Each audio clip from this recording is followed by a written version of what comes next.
In this lesson, we're going to be talking about port behavior. Port behavior is how a particular port responds based on whether there is an application listening on that port or not. I'm going to demonstrate three different scenarios here, one of which is going to be where there is an application listening on a particular port, and one of them is going to be where there isn't an application listening. And a third one is going to be where I am doing some firewall manipulations to cause the traffic to behave in a particular way. So I'm going to use a utility called nmap. Nmap is a port scanner, and it's going to allow me to send packets to determine whether ports are open or not. I'm going to check three different ports. Port 3, port 80, and port 5555. And I'm going to check that on 192.168.1.39, which is a system that's on my local network. So we're running the port scan, and we've got one port that's closed, one port that's open, and one port that's filtered. What's the difference between those three scenarios here, and what do the packets actually look like that come from nmap? If I do a filter here just to see the packets that are going to that particular system, I'm going to see a packet here that is going to port 80.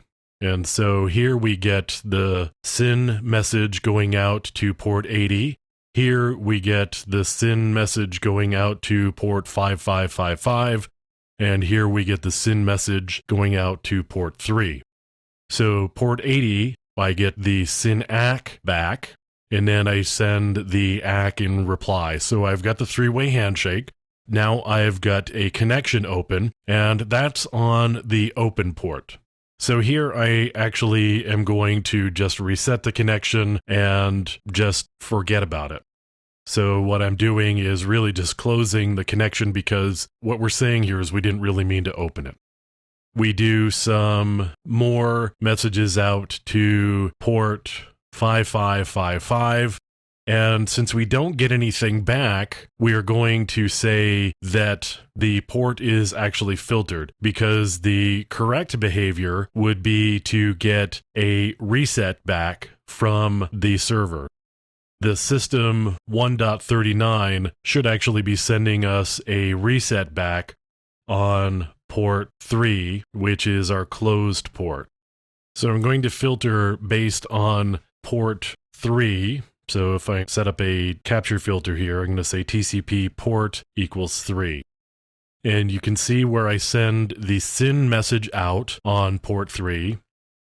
Here I get the reset back from the server, saying there's nothing actually at this port, so don't bother continuing.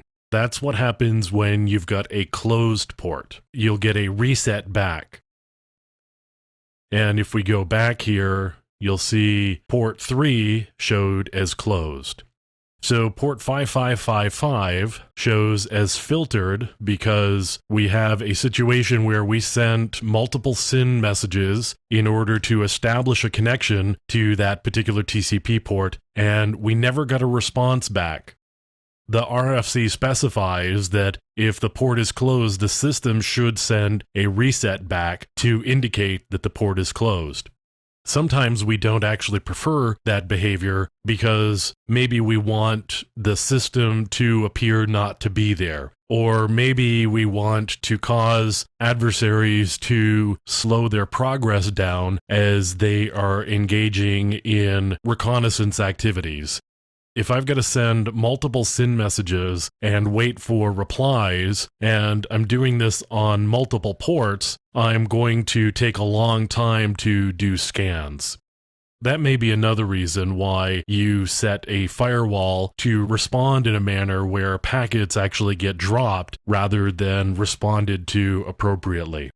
So we can see three different states where we've got open, closed, and filtered, and the way that the systems reply. With an open port, we get the three-way handshake. With a closed port, we get a reset back. And with a filtered port, what happens is the initial message just gets dropped, and so no response is actually generated and returned.